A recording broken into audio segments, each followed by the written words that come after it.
মৰিগাঁৱৰ বিদ্যালয় জিলা আয়ুক্তৰ সাডেন ভিজিট সমগ্ৰ শিক্ষাৰ অভিযান্ত্ৰিক শাখাৰ জিলা প্ৰকল্প অভিযন্তাক লগত লৈ অভিযান আয়ুক্ত দেৱাশিষ শৰ্মাৰ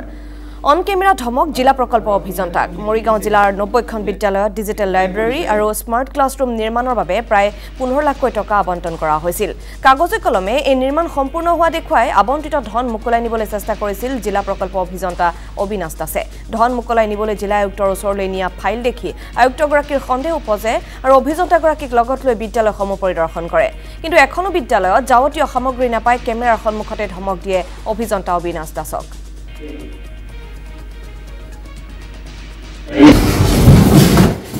আপনি এটা কথা দেখিছেনে ডাঙৰীয়া কতো আপোনাৰ যোনটো ৰিপৰ্ট আপুনি দিলে সেইমতে কতো টিভি কোনো এটা জায়গাত টিভি লগা নাই আৰু আপুনি ইয়াত একদম লিখি দিছে যে আপুনি ভেৰিফাই কৰিছে ঘৰৰ পৰা হেৰি কৰিছে আপুনি লিখিছে ইয়াত কি বুলি লিখিছে আপুনি verified and found correct TV installation is verified and found to be correct এজন ৰেছপন্সিবল গভৰ্ণমেণ্ট অফিচাৰ হিচাপে এইটো ভাল কাম কৰিছেনে আপুনি গভৰ্ণমেণ্টক আপুনি মিছলিড কৰিছে আপুনি লাইব্ৰেৰীবিলাক হোৱা নাই সেই লাইব্ৰেৰীবিলাক হৈ যোৱা বুলি কৈছে এতিয়া মৰিগাঁৱৰ বিভিন্ন হেৰিলৈ আমি যাম প্ৰতিটো জেগাত কি ওলাই ঠিক নাই বাইদেউৰ ৰুমত লগাবলৈ টিভি দিছিলে নেকি আপোনালোকে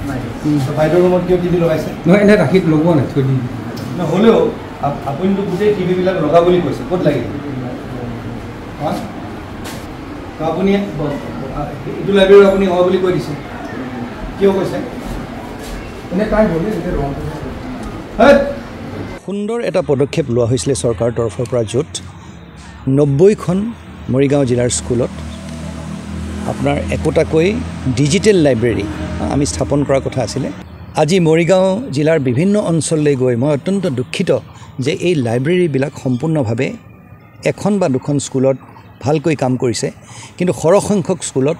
ভালকৈ কাম কৰা নাই সেইটোতো দূৰৰে কথা তেওঁলোকে তাত ক'ৰবাত পেইণ্টিং হোৱা নাই ক'ৰবাত ফিনিচিং হোৱা নাই কিন্তু গোটেইকেইটা ইনষ্টলমেণ্টৰ পইচা ইতিমধ্যে তেওঁলোকে লৈ গৈছে আৰু যোনটো আমি হ'বলৈ নিদিওঁ ছাৰ এইটো কমিশ্যনৰ কাৰণে নহয় জানো ছাৰ কিয় কাৰণে নহ'লে কি হ'ব আৰু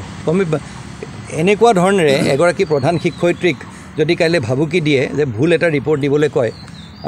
তেতিয়াহ'লে তাতকৈ আৰু দুখৰ কথা কি থাকিব পাৰে